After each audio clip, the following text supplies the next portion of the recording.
Rajiv, thank you so much for taking the time to have this session with us, where we're essentially trying to understand how AI is and can continue to transform operations, and especially in the context of physical operations. Now, before we get into the core subject matter of today, it'd be great, to get a quick background, quick introduction from you. I mean, we've obviously done our part trying to inform the community and the audience about who you are and what your journey's been like. But always fantastic to hear from you. What are some of the key roles, transitions that you've experienced? How has it a little bit shaped your perspective and your interest of building in the space of operations over the year? So, with that, hand over to you and we'll kick things off. Hey, thanks, Rohit. First of all, thanks for inviting me here. I think I've managed to go back and see some of the earlier podcasts. A lot of interesting topics, a lot of great people. Some of them I know, so good to know that. So first of all, thanks and thanks for everyone who've joined. A quick background of what I've done. I've been broadly in the startup ecosystem over the last decade plus, right?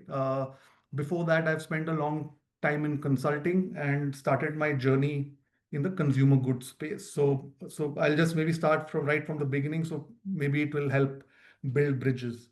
Did my first stint at Britannia as a sales manager, handling depots. So that's when I got my first uh, real experience of operations, right? Logistics. Stationed in Kerala, handling maybe the second largest state in India, realizing how much biscuits Mallus eat. So that was a surprise for me. But yeah, I'm myself one, so that was one surprise. But getting your hands dirty in logistics, making trucks move uh, from point A, from various maybe 15, 20 factories across India to your depot location, then being sent to the distributor, then making a secondary sale. So that was my first actually eye opener into hardcore operations. Then moved on into my consulting role, joined a company called Tata Strategic Management Group, strategy consulting arm of the group. At that point in time, used to do a lot of consulting outside the group. Did a lot of India market entry, Starbucks entry, a lot of JVs, M&As, and then also a lot of sales transformation exercises. And that's when again operations comes under focus for me. Moved to Deloitte, did a lot of sales transformation exercises, GTM work for players like Pepsi, Panasonic, and that's when uh, the digital boom was happening, right? And made my move to Flipkart. In Flipkart, focused on actually my first role. I still try to remember and exactly define what it was, right? It was a function called business ops, which was everything under the sun, which cannot be defined, right? And that was hardcore ops, focusing on supply chain on one hand, finance ops on the other, legal ops on one hand. So it was everything to do with ops, right? Did that for an year, but the core was scaling up marketplace, right? And from close to scratch to maybe 100,000 sellers.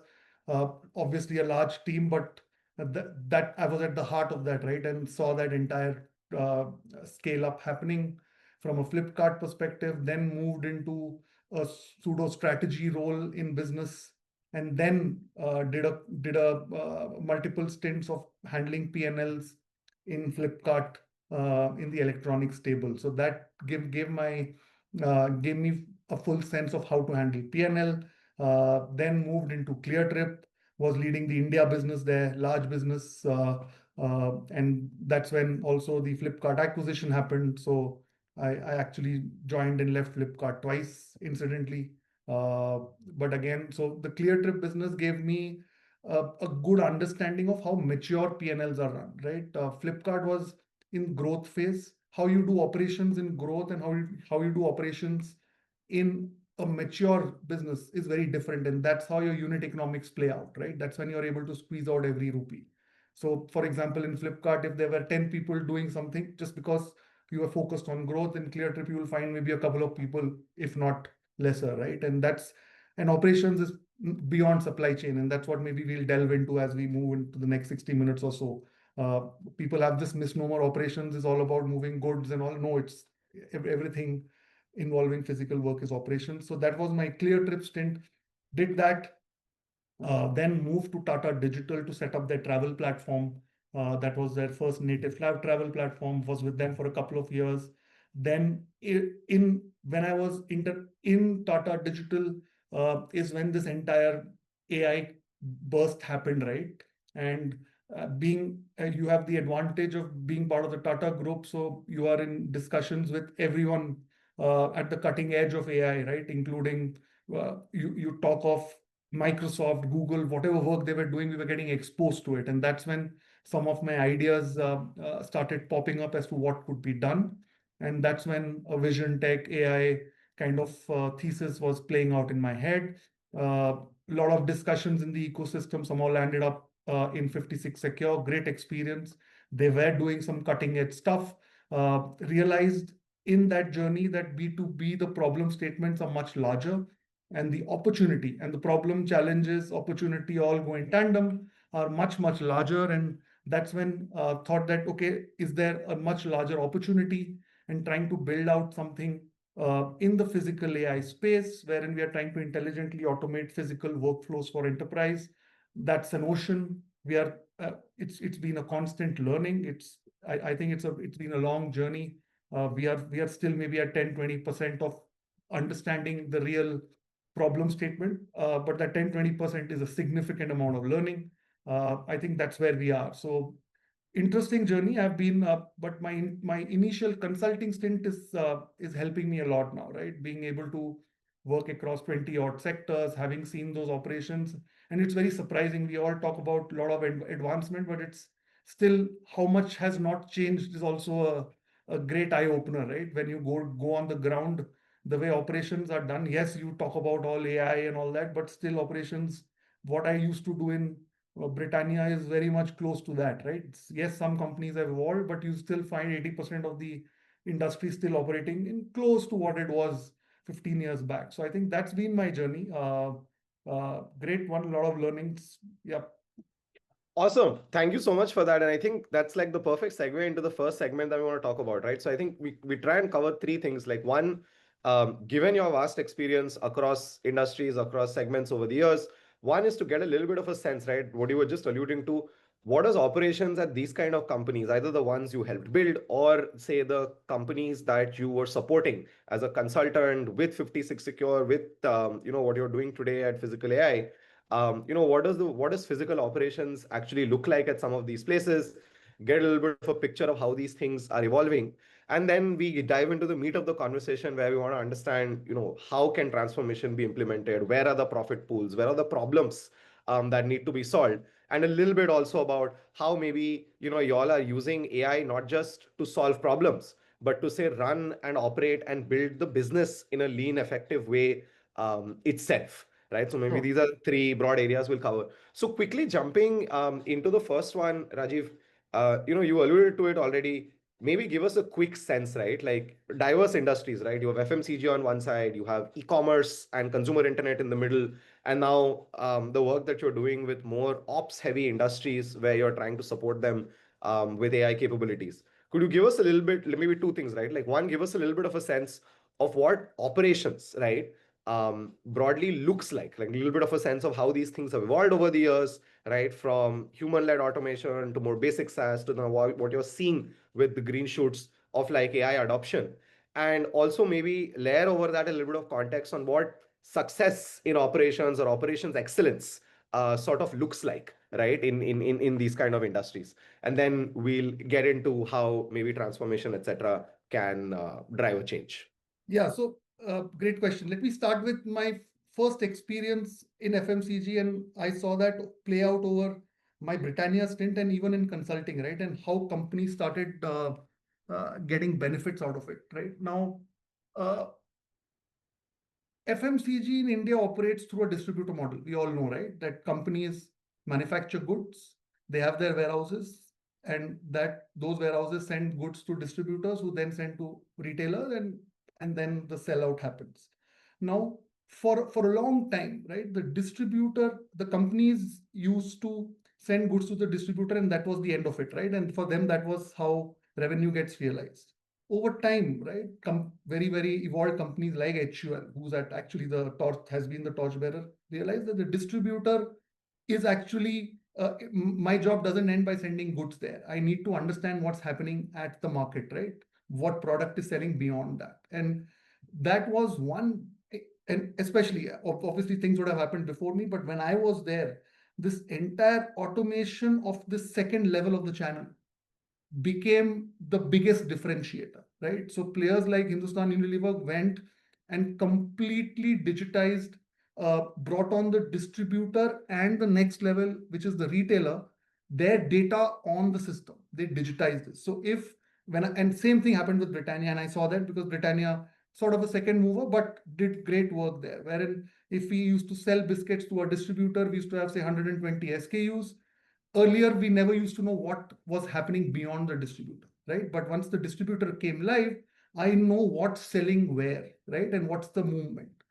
And that completely transformed your channel operations, right? The way you plan for inventory, the way, and it goes all the way back into raw material planning, right? So that entire procure to pay kind of a cycle, right? Saw efficiencies coming out, right? It unlocked multiple. I was in the food business, so you get fresher products on shelf for the customer, right? Higher conversions, all of that, and going back to unlocking working capital, right? Obviously, when you're planning your raw material uh, procurement better. Now that when I moved into my consulting stint, I worked with $1 billion family managed business, right? And I helped over an 18-24 month complete transformation exercise. And that this is one of the first, and this was my core learning, which I'd lived through, right? I'd seen through it. And they were still operating on a manual, uh, a maximum Excel sheet kind of a plan. And when we brought this kind of a system, right, that completely transformed and put the power in the hands of the salesman. And that was one huge uh, change that I saw in the industry. That was my FMCG piece, right? Then, say, when I moved into Flipkart, this entire ability to plan your sales, right? And I'm 100% sure I've been out of the system for some time. It's still a challenge, but the ability to plan how much you would sell uh, of each product, right? To be able to do that, how it transformed from just being a manual input saying that, hey, Rohit, you're the category manager, how much would you sell, to something like how much you've sold, what have been the critical inputs, and going uh, and then coming up with a basic plan of what a sales plan could look like, over which still you would have some manual inputs, but at least there is a 90% confidence plan that comes out. That was one big change, right? And just imagine in Flipkart when we used to run categories and businesses, the you have so I remember I used to look after a category called electronic accessories. It used to have roughly 9 crore SKUs listed. Now, it is humanly impossible to focus on 9 crore SKUs. Yes, a big chunk of it was mobile case covers and all, but to focus on them to see what is the pricing, etc. Right? I remember, and it's a funny story. I remember one of the BBDs, right, that you have a wrong pricing which goes out now, which was supposed to be at 10,000 rupees by mistake gets listed at 1 or 100. Now, obviously, when humongous amount of traffic coming onto your platform, some maybe even if 500 people look at that, you can do the math as to how much losses you're looking at, right? So how do you build your backend system to manage pricing? I've been speaking to some of the people who've done this cutting edge stuff there. That system has come a long way, right? So now being able to understand what competition is doing, what pricing, say for example, electronics, an Apple iPhone 17 256 GB is the same black color, right? It doesn't change across two platforms. If I know my competition platform is pricing it at 100, what should be my pricing strategy? Earlier, it used to be a lot of manual overload. Now, can you automate your entire pricing engine? You don't want to lose money, but you don't want to be seen as being outpriced by competition, right? So there are so to answer your question, this word operations, again, what I alluded to earlier, has touches multiple functions, and it's actually a 360 degree cut in business. It's not just logistics and manufacturing. Because there's a much larger gamut of software automation happening in operations, and actually That's the low hanging fruit actually, which got uh, touched first. Where I am right now in the physical AI space is actually the last frontier, if you ask me, and the most challenging one. All the others have got touched. Yep. Understood. Got it. And maybe one other question that would be super interesting to understand is, as you saw these kind of things, right? Like let's say the supply chain transformation and digitization that you saw HUL do and then implemented yourself at Britannia, or as you were talking about the automation of pricing over the years at places like Flipkart. Maybe just one question trying to understand, did you see a lot of this either happening in-house in terms of people developing these capabilities through their internal, say, technology or engineering teams? Or Yep. would you also say that, it even then, you'd started seeing either vendors or startups or people who were focusing on building these specialized capabilities coming in and starting to sell automation solutions internally? So maybe just a little bit of a picture, if you could tell us how some of these transformations happened. Were they in-house? Were they external? What did that journey at that time look like, to just set the context for where we are now and going forward? And very interesting question. I'll tell you why. Because it depends on the company, okay, and it depends on the mindset. If I'm a Flipkart, even everything, even if it's a basic tool, but there is the world's best provider out there who's built the best tool ever, I will still build it internally. Well, that's the mindset that used to exist in Flipkart. Because there's no right or wrong, because they have built their stack over the years. So any tool that they deploy, they tend to build it internally.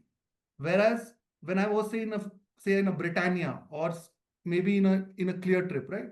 Uh, you tend to uh, take support from experts out there. You're okay, right? Now, this is more about mindset, and where I'm coming and why this is an interesting question is your choice of your ICP or TG, whatever you want to call it, has a big role to play. So tomorrow, if Right. you're trying to build a tool, say for the Flipkarts of the world, who tend to build such because they have strong internal product tech teams, and a lot of, say for example, if I have to build a discounting or a pricing tool for Flipkart, because it is so much inherently embedded in there, because that's their bread and butter, right?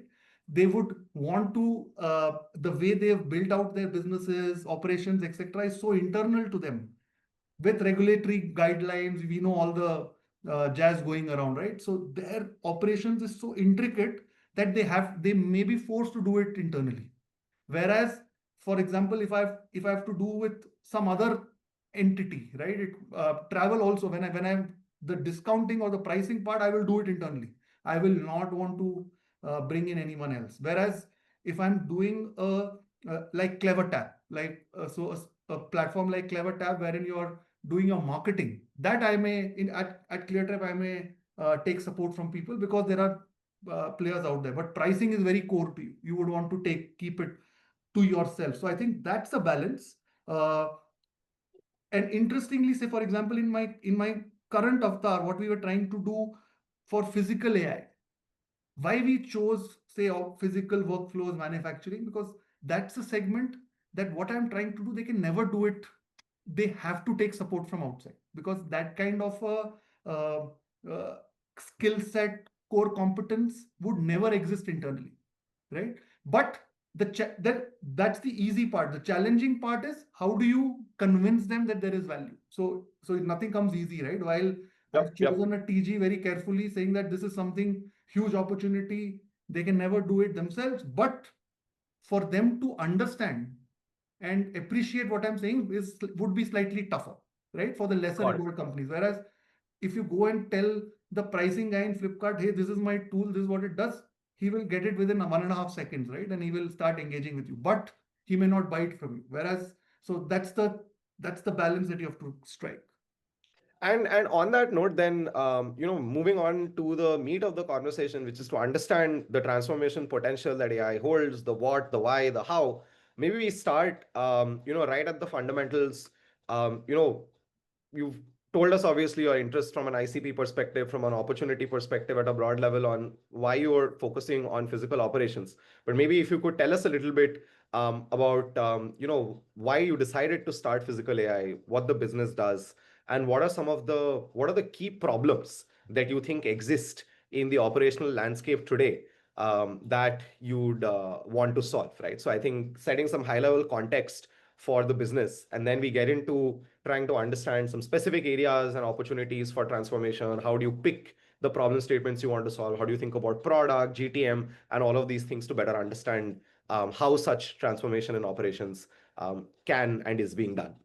Yeah, so for us, at least for me personally, the problem emerged from a lot of discussion, right?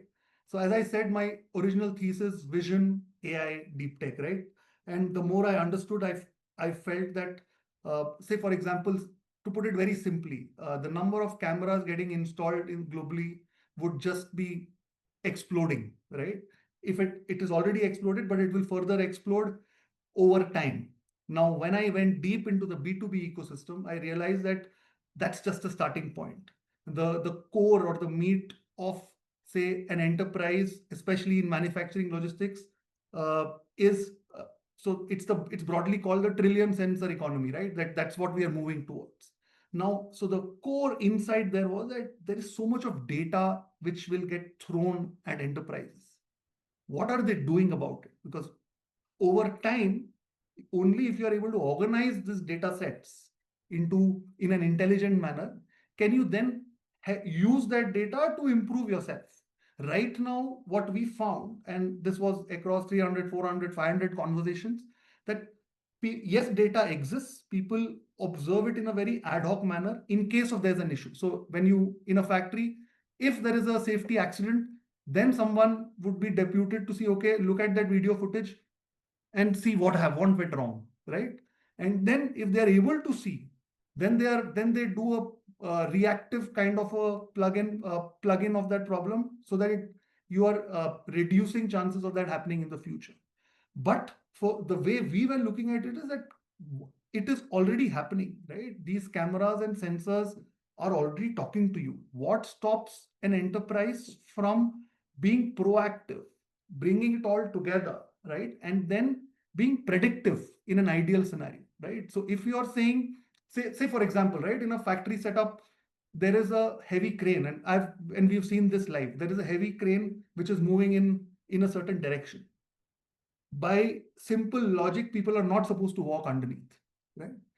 The chance of a fatality could be 1 in a million, but once that happens, the emotional actual cost is humongous.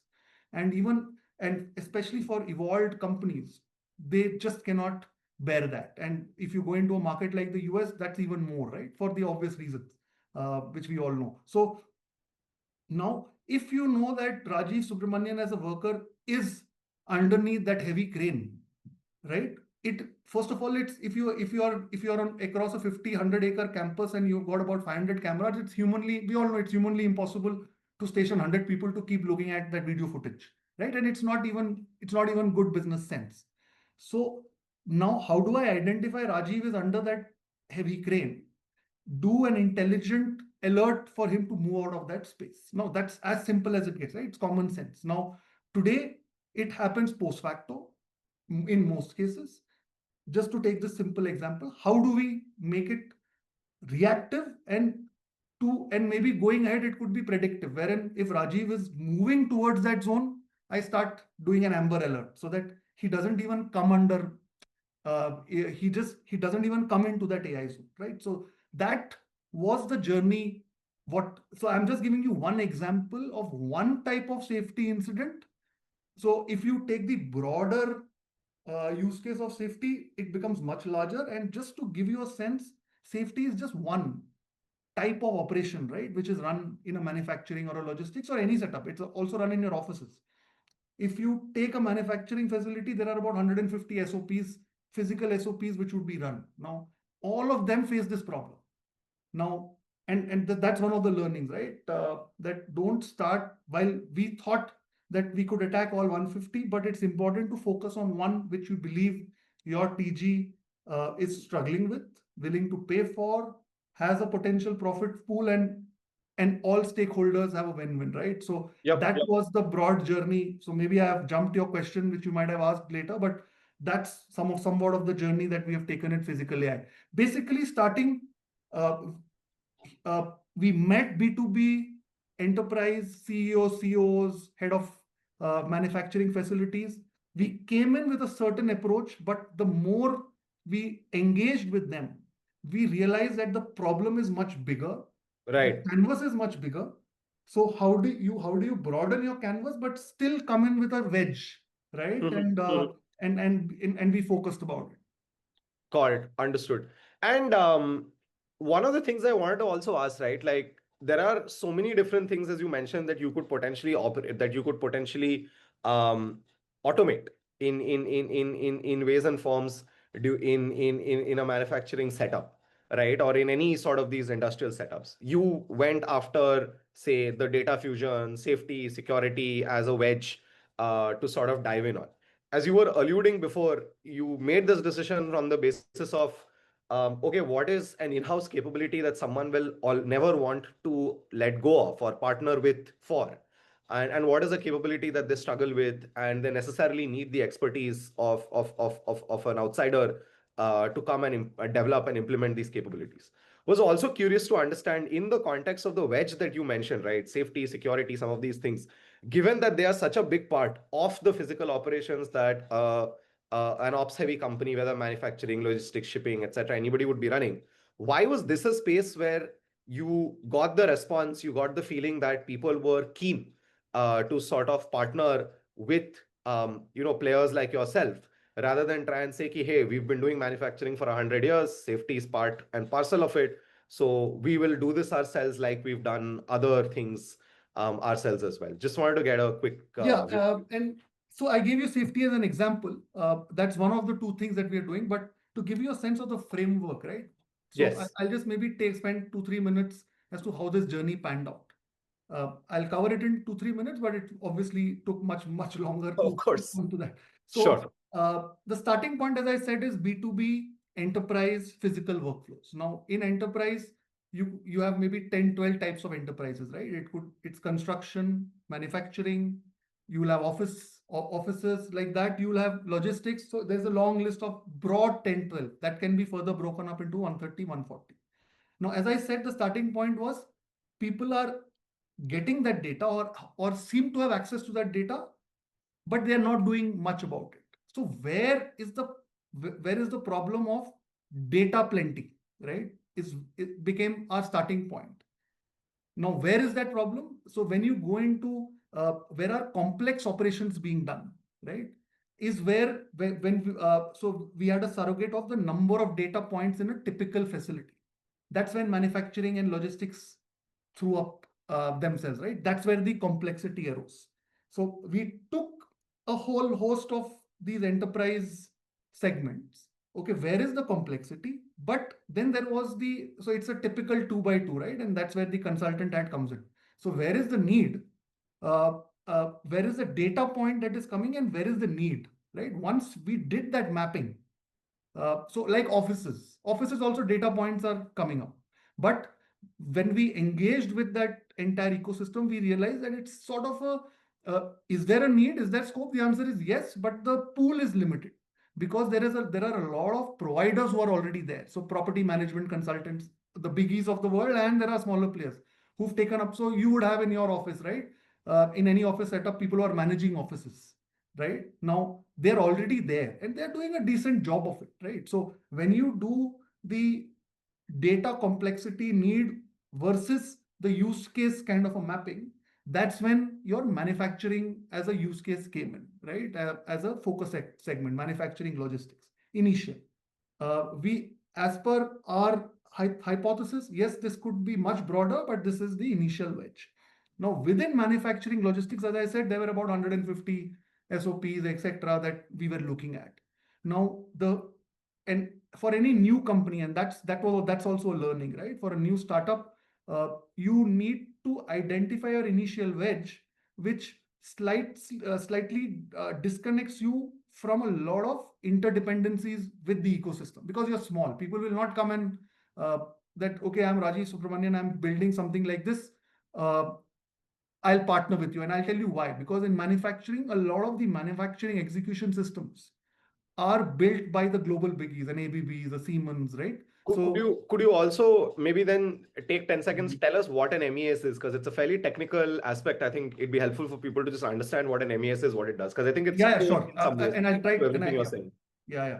I'll try to do it simplistically. MES is just a manufacturing execution system. Just imagine that I'm running a steel factory, right? I am making TMT bars, right? Just for example. So I get my raw material, wrought iron, I mix in waste, etc. I melt it, and then I convert it into long bars, and from that I draw out my TMT bars, right? So that's the broad sense. Now, my core manufacturing, right, which is it could be melting or it could be drawing out my TMT bars.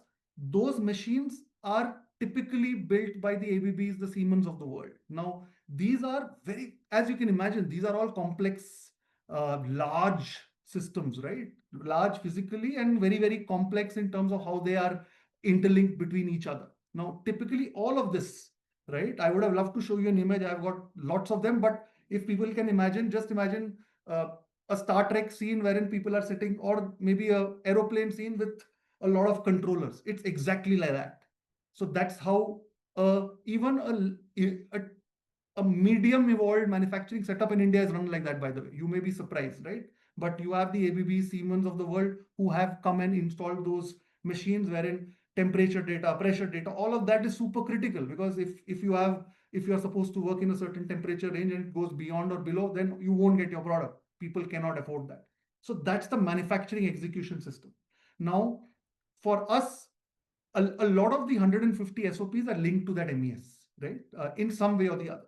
Now, I need to choose my SOPs again. So again, a two by two emerges, right? Wherein which are those SOPs which are critical but have lesser dependency on this core MES? Because if I have to integrate with this core MES, you typically an ABB, a Siemens, they have their own revenue and profit stream, right? Wherein if any customization, that's how it works, right? So if you all know how the software ecosystem works, any customization, they make money out of it. So now they are not like they would have very limited public APIs because that's their core, that's their bread and butter. Now we need to then choose areas which are slightly delinked from that but are still critical. So in that mapping, again, there were two, three areas which emerged, and safety was one of them, right? I'll give you one very interesting example. One initial use case we had, and maybe Rohit, you remember in one of our earlier discussions, that predictive maintenance, right? Now, predictive maintenance, is that an opportunity? Yes, it is. But to do anything there, I need to be inside that MES. I need to have access to the data from that MES to be able to then build my system around it. But as a startup today, you can still do it if you have a design partner, and we'll discuss that. But as a startup, for you to get access to that is tough. So why do you want to build your initial wedge wherein you have such a huge dependency and on an external entity and an external relationship, which will be tough to crack? So you choose a wedge which you have a easier uh, way in, but Right. it cannot be a wedge which people will not be willing to pay for, right? Or it's not their Understood. problem state. So that's the balance that you need to do. Understood. No, I think this makes a lot of sense because as you know, I continue to look at software and AI companies across even different sectors. Like this parallel holds through in healthcare, this parallel holds through in insurance, in banking, etc. Right? Like I think in banking, it's a great example. People are again developing a lot of AI and automation solutions. Someone's focusing on the calling and customer interaction part. Someone's focusing on document on handling and the customer journey. Someone say focusing on collections, right? These are all core but critical parts of the customer life cycle, but they say not touching the core underwriting engine, the credit decisioning engine, because again that is very complex. That's in many ways say a bank or a lender's core IP at certain points of time, right? Or if it's not core IP and it's a more traditional larger lender, then they've probably gotten an Infosys or a TCS or someone over the years to build and maintain a very, very large sort of like decisioning system, right? Analogous to your MES for Siemens and ABB. I think again in healthcare, you would see the similar thing where a lot of people are implementing AI for say note taking between the doctor patient conversation. People are implementing AI for managing insurance billing, etc. But when it comes to medical decisioning, right, ultimately here in the parallel would be the doctor, right, or the SOPs of the hospital and how they do things is their sort of like IP and capability, right? And that's not something that people are going immediately into saying, okay, let's replace the core execution itself with AI. So completely makes sense there. I think then, given this context, this setup, this is how you've found the opportunities, narrowed them out, figured them out through collection of like telescoping two by twos. Let's get into then, if you know this context, then how do you decide what product to build, right? Like even in the context of safety, right? Even in the context of security in a manufacturing setup or in a warehouse, given these dynamics, tell us a little bit about how you think about product innovation, how you think about what the company and the team should build. Like, what's the right angle of attack? Like, you've given us the wedge in terms of the industry and in terms of the problem statement. It'd be brilliant to also similarly understand how you narrow down or select the product, the specific capability that you want your AI tools and your software to offer the clients who work with you. Sure. And it again, and I approach this very simply, right, as to what is the problem you're solving. Okay. Now the problem, what was the problem that I'm solving is that you have data points that is coming in from various sources. People find it hard to unify them.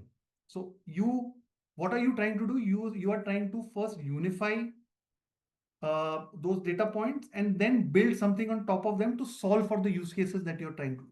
So simply put, so let's take, say, a safety example. Now, today, a safety inside a factory is done manually, right? Typically, maybe once a month, once in a quarter, depending on your safety budgets, right? And the manpower that you have.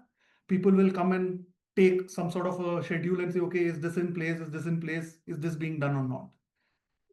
My use case to them is you should be able to do 60-70% of this at a click of a button, right? It starts from that, Rohit. The core, the product build is an outcome of what the customer need and the promise that you want to deliver.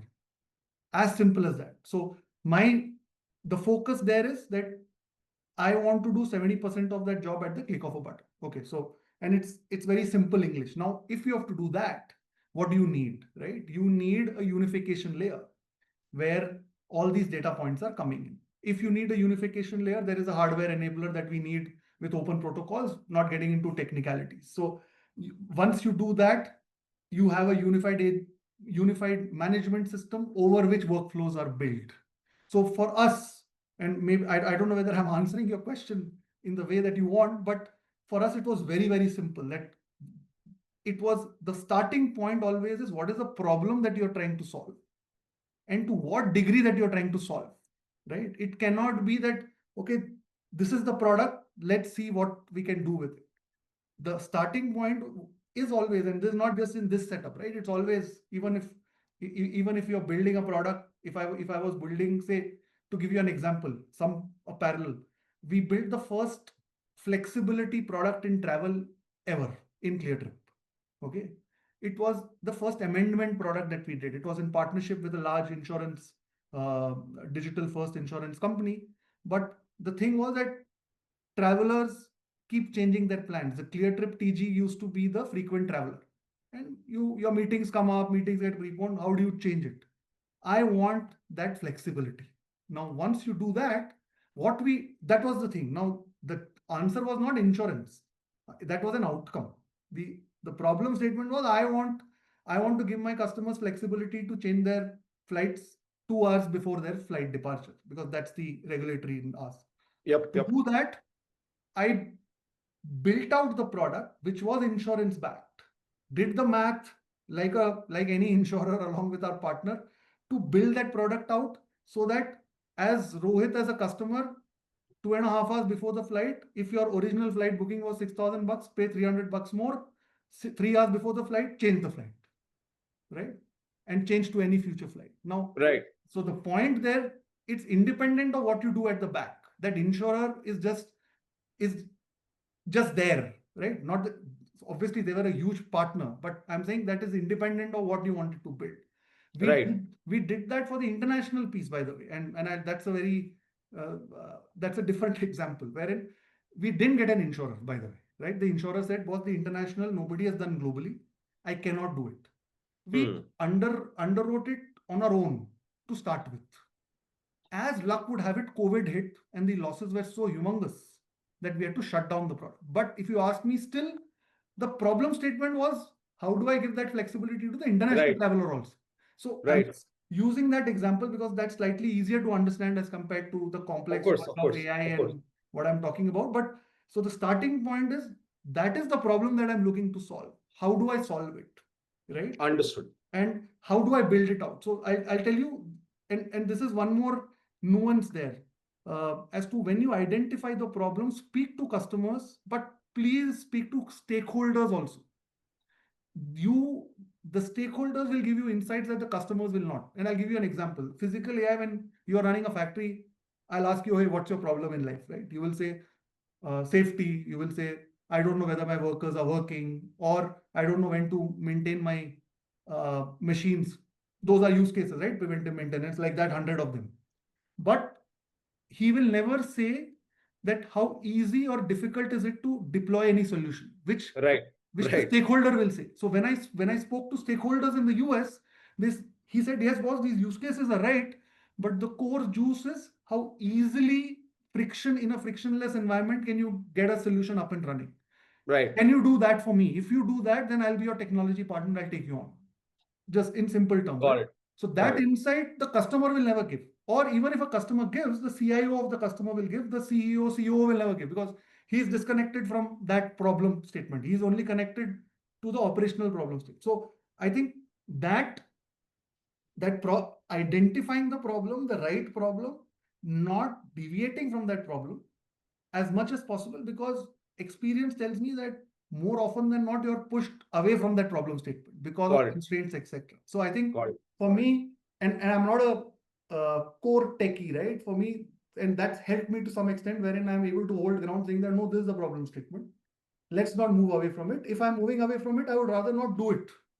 Hmm. Hmm. That kind of a Hmm. conviction, rather than trying to do something which was not originally envisaged. Understood. I find it helpful to sort of dimensionalize the product that you're building in maybe two parts, right? One, there is a read component, which is the data fusion, the ingestion, all of the sensors, cameras, different things, including, right? If there's some hardware integration that's required to fetch information from the different things. And then there's the write aspect, which is what you ultimately do once you have this information available to yourself, right? The read and the write side of it. I think very, very clear on how the read capability functions, how you narrowed down, how you decided that, look, this is how we need to collect data. This is the data that is worth even evaluating or looking at. Before moving on a little bit more into, say, GTM, into ops, into that part of the discussion, could you also give us one last flavor on what does the read side of the product look like, right? Like very clear on sorry, the right side, right? Very clear on how you read, what you read, and what that entire piece looks like.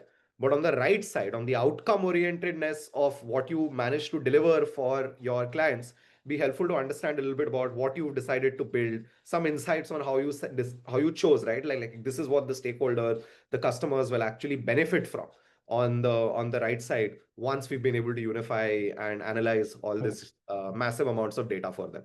Fair. So what the attempt is that, uh, and because we built on the earlier example, I'll use the same one. Okay. Uh, Say there is a fire incident in a factory. Okay. Now, today, if there is a fire incident, in case if there is a fire alarm, for fire sensor, which will go out and people respond. Now, to answer your right. So today, when I built out my when my system say is running in an ideal state scenario, the sensor picks it up, the camera focuses on the area where this incident is happening, is able to zero in on the coordinate. Now the right part comes in. The exact location is sent to, say, the as per the escalation matrix where this incident is happening, across the escalation matrix, and within a defined SLA, the response team has to reach there, right? And the ideal end state would be over time, because it takes time for the system to learn the context. A lot of there is a chance of false positives, as we all know. Over time, once the system understands the context, then how this system has to engage with an external party and call for the fire engine in very simplistic terms, right? So this use case today would be, hey, there is a fire alarm going on. Where is it? It would take some time for the in okay. So let me start even more basic. Lot of times the sensors don't work, cameras don't work. If you are running a 100-acre factory, if you have maybe 1,000 devices, if 20 are not working, you won't even know, right? It's tough for you to know. First of all, you have a system which would tell you whether it's up, down in a live environment. So that's a starting point. Assuming it's working, a fire sensor goes off, the alarm goes off. Where is it? Which is the exact location? How do you respond to it? Somebody has to go and physically look at which is that space where something like this is happening, and then take a call. Okay, to this kind of an incident, what is the response that you need to do? And you lose time, right? It's an emergency. As compared to this is where, first of all devices up and running.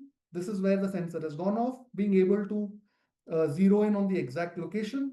Based on that location, you have the exact identified people who are supposed to respond with their certain defined SLAs. If the image is not able to track that person who's supposed to reach within a certain SLA, that also becomes a cause of concern, because tomorrow, if he's supposed to reach within 3 minutes, if he's reaching after 15 minutes, you also have a productivity angle there, right? Is he doing his job well? Is it effective, right? Now, and then taking one step further as to, do you need outside help? So this is just one very simple example of read and write. Now, obviously, this is a long journey. It takes time to build out such products, but it's just an example as to how we are thinking about it. Got it. Understood. No, super clear on what that would look like. Changing gears a little bit, thinking about the customer side of the business, the sales and business development side, right? Could you give us a little bit of a picture of, what GTM of software in this AI era is looking like? How are not just yourself, but in general, your peers, other players in the ecosystem, who you see, right, and network with and share insights with in the ecosystem. How are people going about GTM? How do you, for example, in a situation like yours, right, like where you're deploying sort of like safety, security, surveillance related solutions, and then many other things, right, on the roadmap going forward? How do you go live? How do you communicate sort of this value proposition to the ICP, right? Whether it's the chief operations officer, the factory manager, the CEO, whoever. So I think that'd be a little bit of a good picture. How do you think about sales marketing? How do you think about communicating ROI, value proposition, and thereby identifying, right, these profit pools from where fees can essentially be collected from the customers to pay for the software solutions that you're implementing? I think it'd be an awesome sort of like insight for folks who are building in AI to take away. Yeah, so that's a slightly tricky one, as you can imagine, right? When it depends on the use case, and the starting point is your TG, right?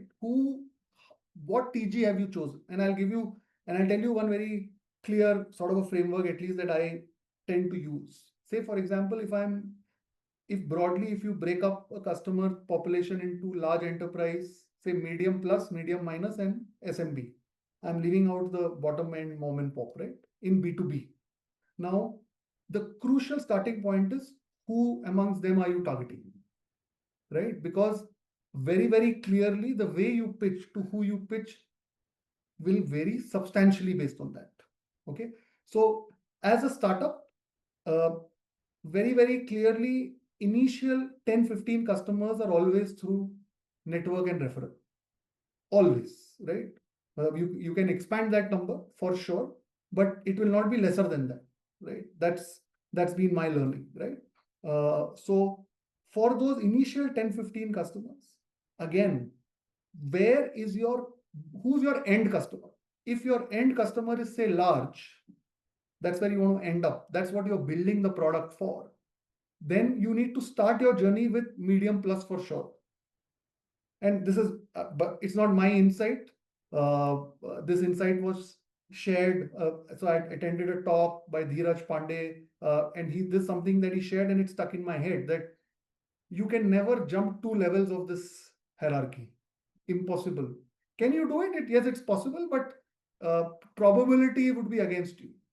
So if you want to target one, at least start with one lower than that. Otherwise, you'll find it tough. And that's been my very, very personal learning also in the last couple of years. So assume I have to, large is my ultimate goal. So medium plus I start with.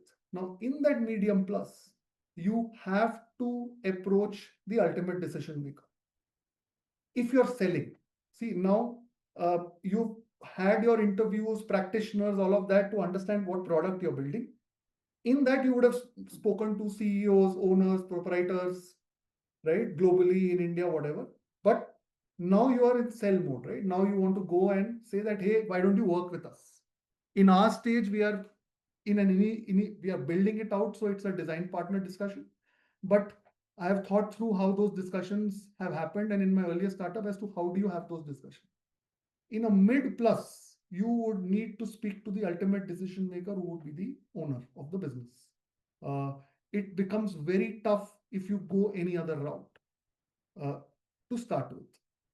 Now, when you go and speak to that owner, it is very, very important for you to have an initial hypothesis now. You cannot go and, in your sell mode, you cannot go and say, okay, what's your problem in life? You will lose him then and there, right? You already passed that stage in the initial 300 discussions that you've done. That's when you ask, okay, what's your problem in life? Ideally, you shouldn't ask it then also. You should have some hypothesis, but still, here I believe these are some of the 3-4 problems that you are suggest that you're facing in your operations. This is my suggested solution. This is the timeline that it will take, and this is your ultimate benefit. The very important part here is, in the if you're focused on the mid plus, which say I was trying to drive through, the benefit is super crucial. Now the benefit can be varied. Obviously, the easiest benefit to communicate is money saved. Now that money saved, you need to be intelligent, right? It could be saving on account of workforce reduction, or it could be saving on account of certain costs that they are incurring today in the form of, say, safety incidents, etc. Or it could be saving on account of brand image, like one large brand that we are speaking to for safety. They're saying that the cost, that's the notional cost there. So there are the your approach has to be dependent on the specific company that you're trying to reach out to. In B2B mid plus, it cannot be a cookie cutter approach. When you go, that's been my learning, if you go lower than mid plus to mid minus and SMB, there potentially a cookie cutter approach works, or you're forced to do, because your CAC there is significantly higher in terms, your CAC to ARR ratios, right? Those are your LTV, whatever you want to call it. People use different metrics. That's higher as you go down. So there you are forced to do a cookie cutter approach. Here you need to be very specific. Say, if I'm going and pitching to Rohit, if you're running a food manufacturing company, where is your company located, what you are manufacturing? To start with, at least for your design partners, it has to be very, very sharp and specific for to solve for the specific problem, right? It almost becomes like a consulting deck, right? Wherein when I used to do consulting, you don't go and say that all the world is facing this problem. To all the world, I solve like this, I will solve like this to you. Nobody will take your business. Like, similarly, in the initial stage, this is your problem. This is how the world is changing. This is how I am playing a part in changing that world, and this is what I can do for you, and this is your benefit. Sure, sure. That is very, very clear. And linked to that, one additional question on the GTM side, right? Which is, and you alluded to it when you spoke about the ultimate benefit that you sort of convey to the end customer, the decision maker. So one of the questions I think that everybody who's building in software often has, right? And we also ask this question to folks when we're trying to understand their businesses, is where is the budget for the solution that you want to sell coming from, right? Is it a solution that pays for itself in terms of, say, being able to avoid certain costs either today or down the line, in a shape or form, or expand revenue as an example, as a generic example, and therefore the solution in some ways pays for itself? Or is it there was an existing spend, whether people, whether an existing outside vendor, whether an existing technology provider that was helping to provide some of that capability, but you promise obviously a better and a higher outcome for a similar cost, or a lower cost in fact, because say it's completely automated, there's no people in the loop, or far less people in the loop, etc., right, depending on context. So just want to understand any thoughts in your mind as you weighed out these different approaches, right? Both for yourselves and in a broader sense of how you're seeing AI getting implemented. You know, what works where? How do you decide, right? Like, do solutions necessarily pay for themselves? Because a lot of people are talking about how AI will generate so much value that it will just pay for the implementation itself. Or is it more still about you have to position this as a competing solution to something else, right? Whether an internal solution, a vendor, a technology, people, etc. And you're saying like, look, I'm replacing that with a better capability at an equal or lower cost, and therefore, or higher cost, right? But the value ratio is overall better, and therefore you should pay me for it. Right, so it's trying to get a sense of where you've seen this land. How do you see companies also think about it, right? Like when the decision maker is doing the math in their head, ki, where am I going to pay for this solution for? Okay, very simple. Nobody will not see the ROI. I have not seen a single customer across maybe 100, 200 plus discussions where ROI he will not see. Their approach to seeing ROI might be different. That's the crux of it. Okay, some when you say workforce reduction, that's slightly tricky, right? To start with, but a 36-month kind of an ROI approach is something that people would be amenable to, right? That's been my sort of a sweet spot, whatever you want to call it, right? Now, but you cannot run away from it. You cannot go in and say that I will digitize your operations. That is not good enough, right? Nobody just will digitize it for the heck of it, right? You will need to answer for ROI. Now, ROI could be in multiple terms. It could be in some cases notional, in most cases it would be actual, right? Now, if you are reducing workers in some sense, you are the low hanging fruit, right? Then you are there. Many cases it may not happen immediately, and that is why this 36-month horizon works. The other insight which I have not reached, but a lot of the founder discussions that I've had, is uh, a lot of these AI SaaS tools, outcome based pricing seems to be the end goal, or the end place to be. If you have that confidence, your chances of success are significantly higher. The and and that's where the world is moving to. I was just sitting with one ex-colleague who's just built who's a co-founder at an AI martech tool, and they're doing reasonably well, growing uh, uh, reasonably fast over the past few months. But that's been the insight, right? That how does that happen, right? And I think that's key. What else? Yeah, I think those that's the crux of it.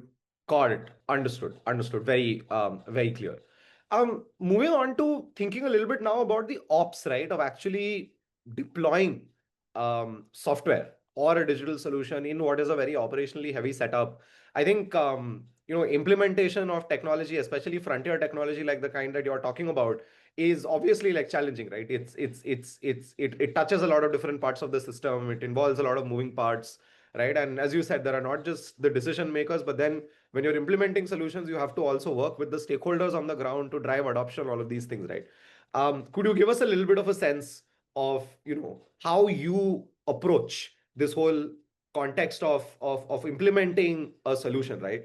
Like from the perspective of the infrastructure, from the perspective of the stakeholders you have to work with, from the perspective of say technology transfer, training that has to happen to allow what you have deployed in the facility to run seamlessly over time, right? And also we are hearing this context in a lot of the AI startups that we're looking at.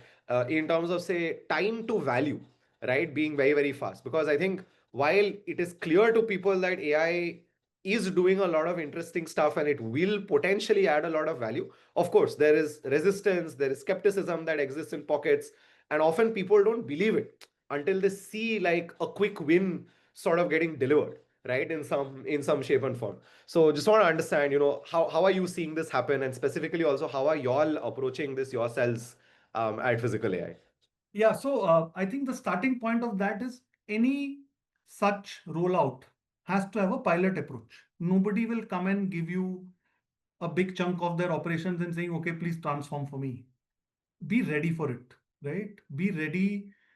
The solution that you build, how modular it is, so that more often than not, your pilot approach is what will work, at least for the first few quarters, if not more, right? Depending on how fast it gets accepted. So I think that insight you have to be well aware of. And as I mentioned earlier in the chat, right, this was one thing that we were clear of, that if whatever solution that we have, how close to a plug and play that you can build, that's your differentiation.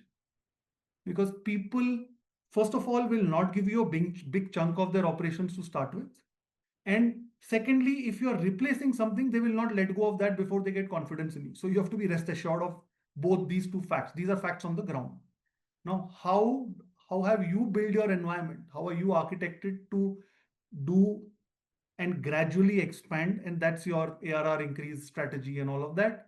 Plus, how do you operate in parallel to existing solutions and then slowly and gradually move into the customer environment? I think that's been our journey. So what we are trying to do, right, as part of our journey is do pilots with our design partners as much as possible, build out solutions. So we've gone, understood their needs, gone deep into that solution, and it's good to spend a little extra time on that. Yes, we all have this tendency to let's do go and do something there, right? But more often than not, it's okay to spend maybe a month more or a week more, depending on where you are, just thinking slightly more as to is how is this going to move forward in this customer. If I do this one pilot, small pilot here, if I have to expand in that same location and cover the entire location or multiple locations, how am I set up for that, right? I find, and this has been one of the feedbacks in a lot of the discussions that I've had, that people have struggled there. Yes, one pilot goes successful, the kind of effort that has been put in into that first pilot, people don't want to multiply it if you have to do 10 such things, right? They want to be at least at 5 or 10% of that should be covering my entire location. I think that's been the crux of it, and that's where the hardware enabler piece, right, what we are calling adapter at our end, what we want to build as an adapter, our focus has is that how do we enable this close to a plug and play solution, right? And that's what our endeavor is towards. Understood. And one other question that I also had was, given that while the eventual goal is for software to become, like, let's say for your 100 factory, it'll probably be very, very seamless, right? Maybe you get to a place where the IT team is able to download a software solution. It plugs into existing hardware in a way. I'm imagining the end state of how this might look like, right? But today, as you said, there'll be variability, there'll be complexity, etc. Are you also then thinking about the team that you deploy on the ground, the people who you have in the different roles?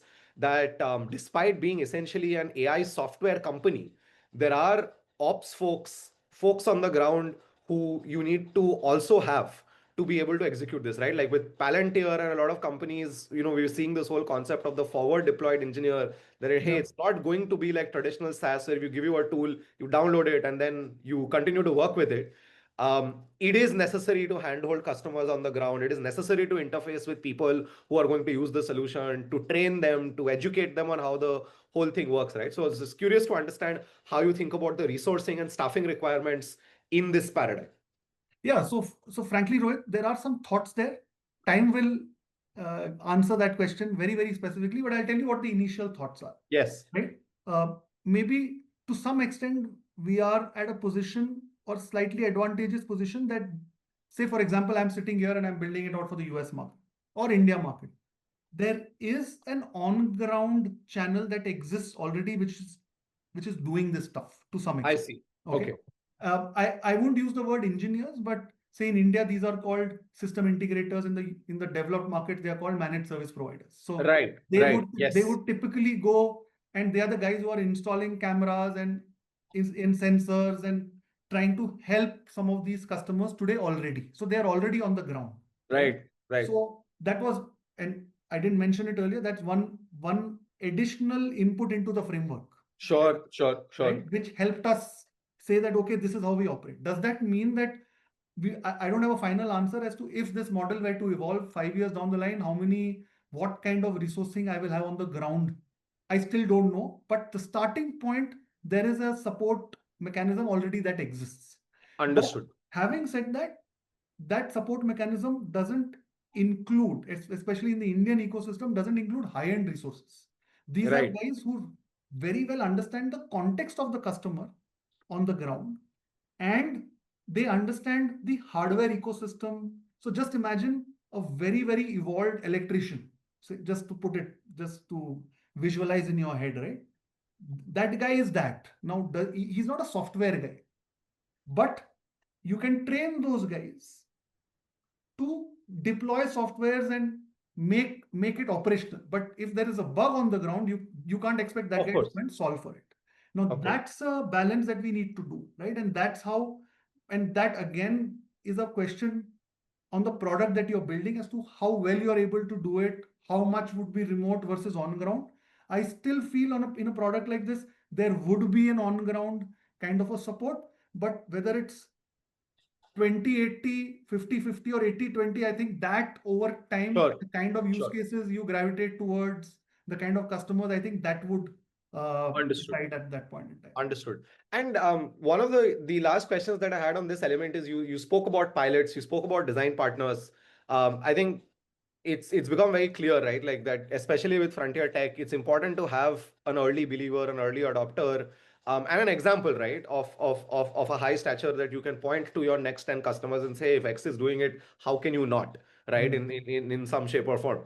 Would love to understand, how do you go about one identifying a design partner who you would like to work with? Because I think that's an important challenge that most startups are trying to solve in the early part, especially if they're building something new, and not common in the AI software space. I think like voice AI, for example, everyone's now aware what it is, and there and it's different. But what you're building is significantly more complex. It's much newer and nicher in some ways, compared to, say, very common solutions that have become part and parcel, right?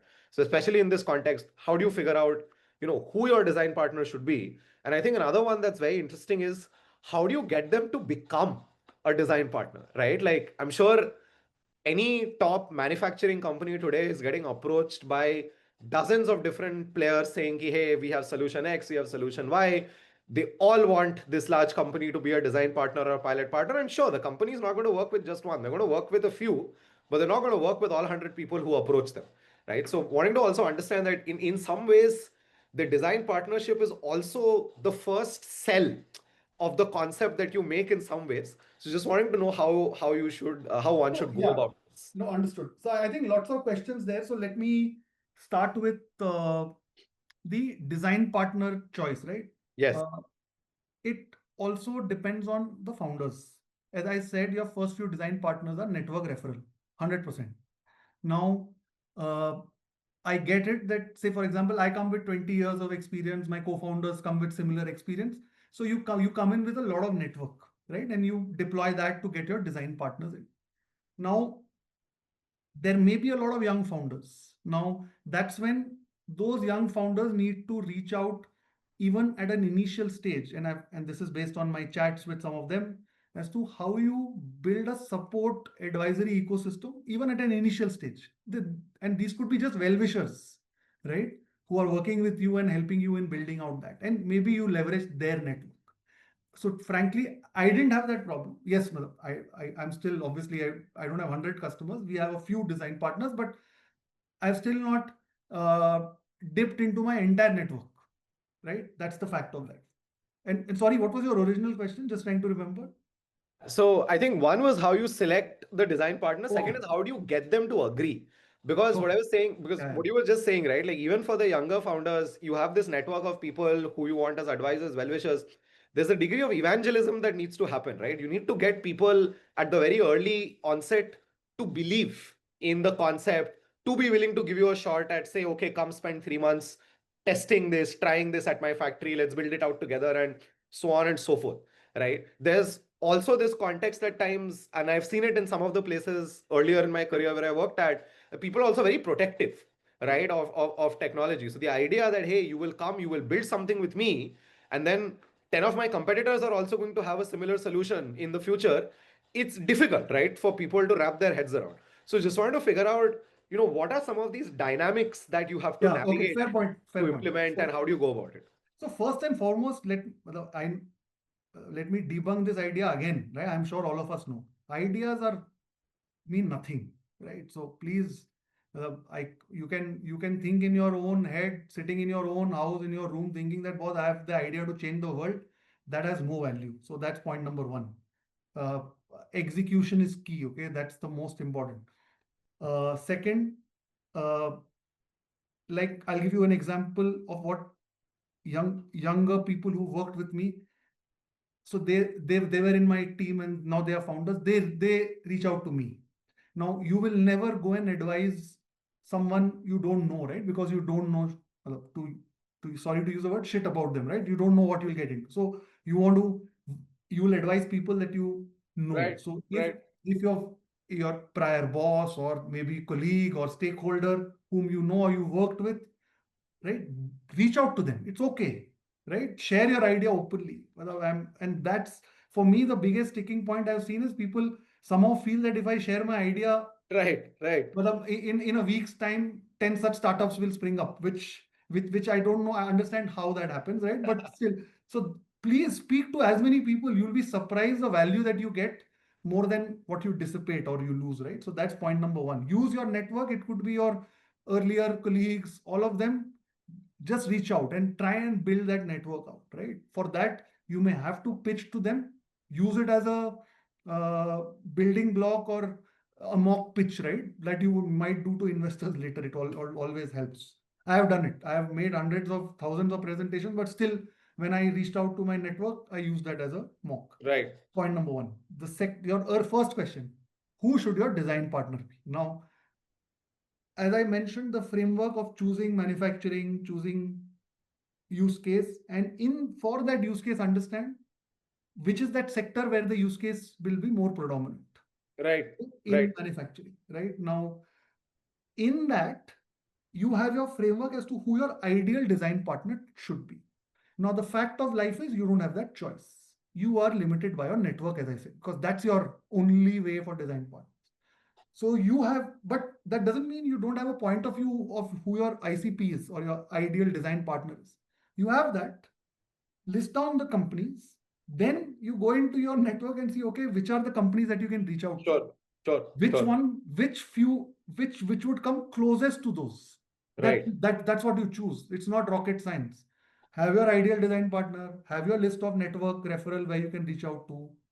In that, who is closest, then in decreasing order of priority, reach out to them. That's a simple task, right? The only thing I would say is that uh, you may have an ideal TG. You'll be surprised at how often these ideal TGs change. So sure, when sure. you're choosing your design partners, don't be very rigid. Say, for example, if I say manufacturing, in manufacturing, with some framework and some decision tree, I say, okay, 1,000 to 2,000 crore steel conversion factory owners are my ideal TG, right? That's Okay, fine. So okay. assume that's my framework and that's the output. In my uh, network, I also have 5 such companies who fit that bill. But it is not prudent to do that. In your initial discussions, just expand this list of ideal TGs, right? Because you'll be surprised again as to what you have thought in your head sitting in a room versus what the world is out there. So have option 1, 2, 3 TGs when you're reaching out in your network.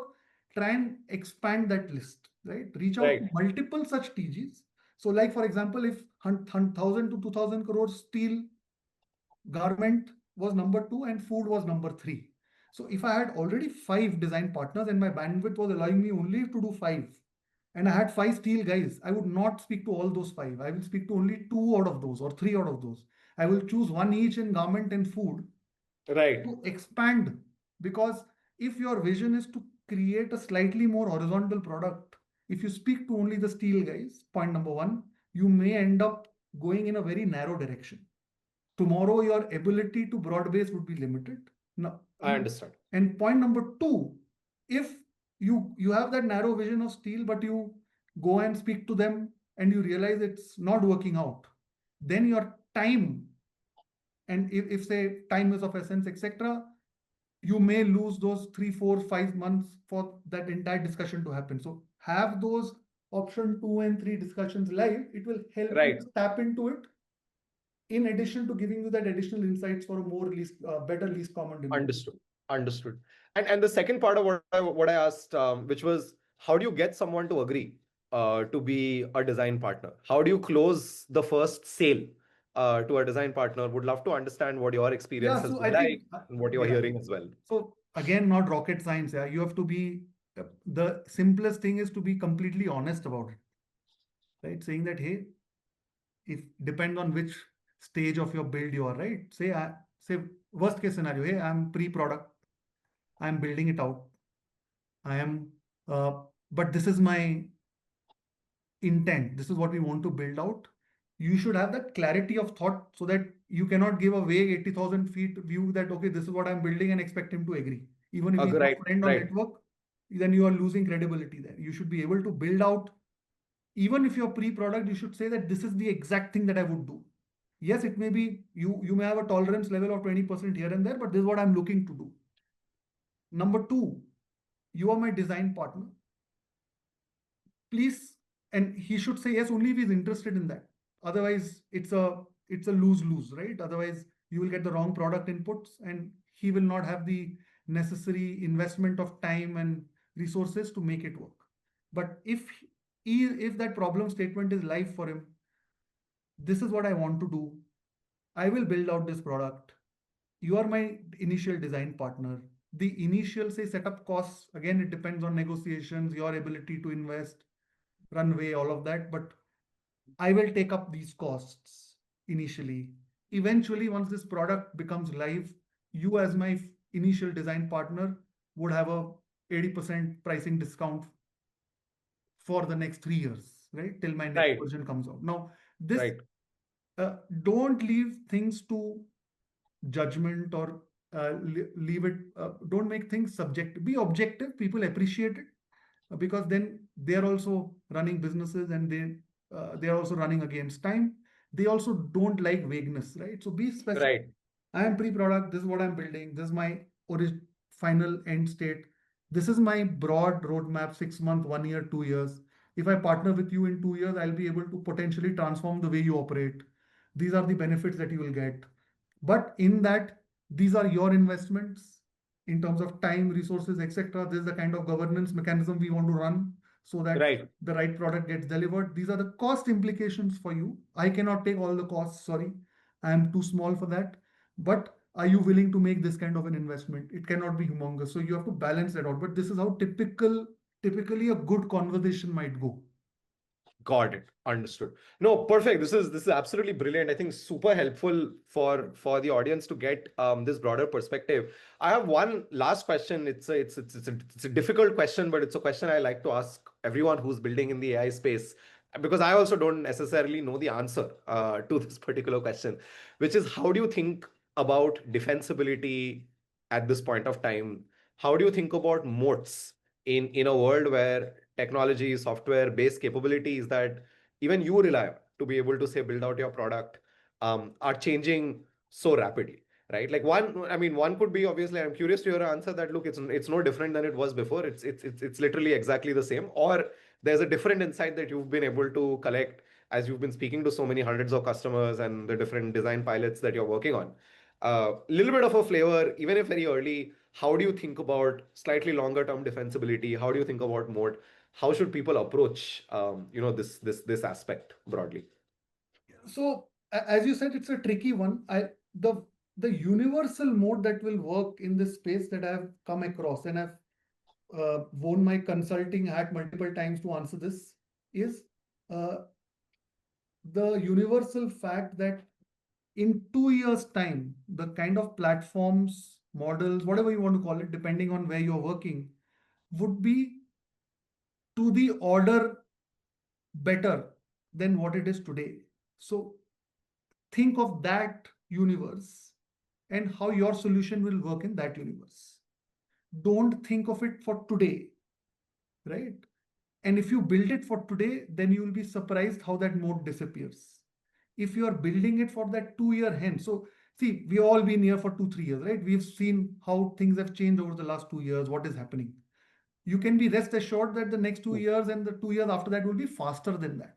How is, Sure. how is your solution equipped or going to handle that situation so that a customer tomorrow is able to leverage that advancement in an easier manner? So that for me is the easiest mode.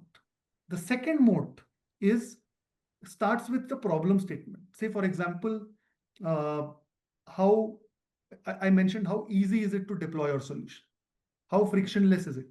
Now that itself would become a moat for you, because what happens, so if you combine these two, thinking 2 years ahead and how you made yourself frictionless today, Yes, yes. will itself create a moat.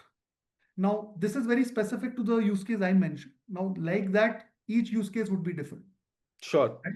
So but the fact also is, Rohit, I feel, yes, moat is very very critical. People keep asking about that, but the opportunity is so big that we sometimes think too much about it, right? Because you tend to spend so much time around creating that moat that you are not doing justice to current execution, because the opportunity is so big that as long as you're flexible to adapt, change with whatever is changing in your ecosystem. Say, for example, I am trying to build a hardware enabler. Now, how is my hardware enabler today? I'm forced to do a hardware enabler. Now, tomorrow, the ecosystem would be such that I don't need a piece of hardware at all. Say, for example, Right. I'm just thinking Right. out blue sky thinking.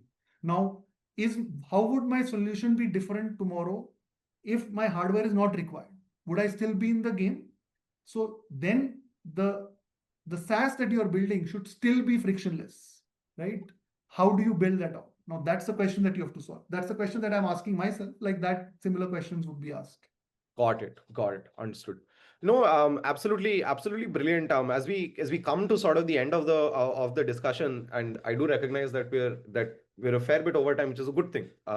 In the context of any podcast, wanted to also ask, how do you think about like implementing or leveraging AI, not just for the product that you're building, but also internally for the business that you're running today, right? Wanted to get some perspective. How do you think about building an AI native company? What kind of tools do you use internally? How do your teams, for example, leverage AI to build the product, to run the business? If you could give us a little bit of a flavor of what those things Yeah, so I would look think like. at our stage, uh, obviously when you're in build stage, it's all about engineering, right? So my very experienced tech co-founder, his one statement, at least summarizes it for me as a non-techie. He's saying that we will be 100% AI generated code company. Now, that as a starting point was an eye opener for me, because in my earlier avatar, I had not been in that situation. Right. Now, to some extent, it's forced upon you. And then the question is, hey, will it be of quality? How will it work, etc. But the confidence that I got, right, is that no, this is how it will work. This is the future. You need, again, this is thinking 2 years hence, right? Because that's how it will be to start with, over a period of time. So how are you building your systems internally with the right checks and balances, right? Obviously, quality and all quality checks have to be there, but how do you start thinking on those lines? As compared to, I still remember when I was building something maybe 4 years back, the first question would be, I need 25 engineers, 6 QA or 8 QA.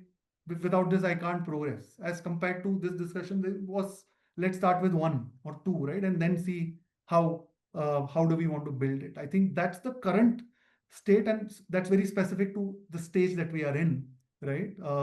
The this the To give you a broader flavor, I think uh, some of our customers have started thinking on those lines, and that's what I'm I hearing. I see. think that's very Right. interesting because the interesting part is that a lot of companies now, so there are two three nuances. This is not tech, but this is very common sense.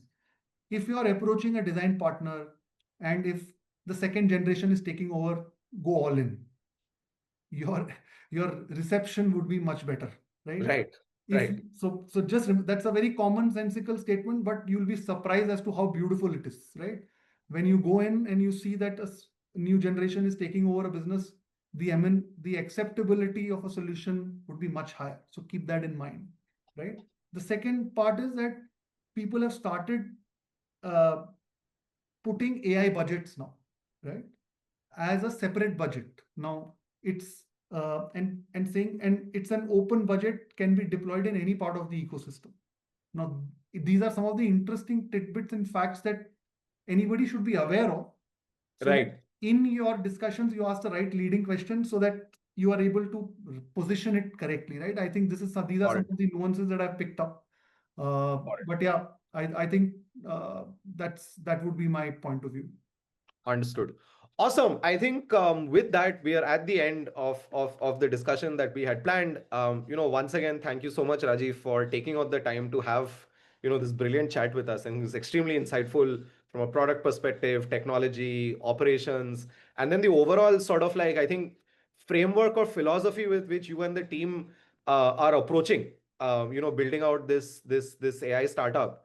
And I think it's been super interesting because a lot of what you are sharing here with the community comes from a lot of on ground deep research, right, in a sector which a lot of people find very opaque from the outside, right? Because not very few of us have worked in factories, few of us have any exposure to how some of these very very complex operationally heavy organizations can run. But I think, the way you've distilled some of these insights for us, it's been super helpful. And it was brilliant having you over for the session. Thank you, everybody who took out the time to also join us on a Sunday morning. And yeah, have a great rest of your weekend. Thank you so Thanks, much. Rohit. Thanks, Rohit. Thanks a lot for giving this opportunity. And I've shared some of the things that I've learned, right? Lots of things to be done more. But yeah, thanks for taking time out. Have a nice day, everyone. Awesome. Thank you, everyone. Take care. Have a great day. Bye bye. Bye bye.